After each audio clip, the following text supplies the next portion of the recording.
પગમાં ચોટી ગઈ છે કૂતરી. જો આને કહેવાય કૂતરી. શું જા પગમાં ચોટી ગઈ ને અમે છે ને ભાઈ ઘઉંમાં મારી છે એ દવા. કેમ કે ભાઈ હવે છે ને આપણા ઘઉં પાક ઉપર છે તો દવા હાલે છે.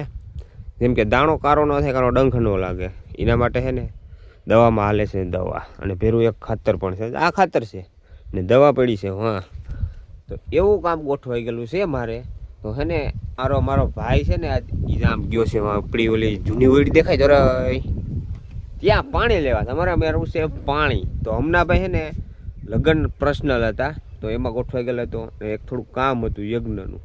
ટોટલ આપણા 5 થી 6 દિવસ ભાઈ વેસ્ટ ગયા છે. આમાંથી ભાઈ શેડ્યુલ મેં વિડીયો કરેલા હતા તો એવું હતું ભાઈ. તો ટાઈમ મળ્યો નથી અપલોડ કરવાનો. શેડ્યુલ જે હતા એ પડી ગયા ને હું હતો કામમાં ગોઠવાઈ ગયેલો.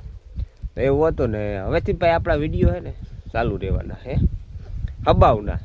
તો હબાવના ફોલો કરી દેજો, લાઈક સબસ્ક્રાઈબ કરી દેજો અને કમેન્ટ તો ભાઈ તમારી રીતે કરી દેજો કે ભાઈ ચાલુ રાખો.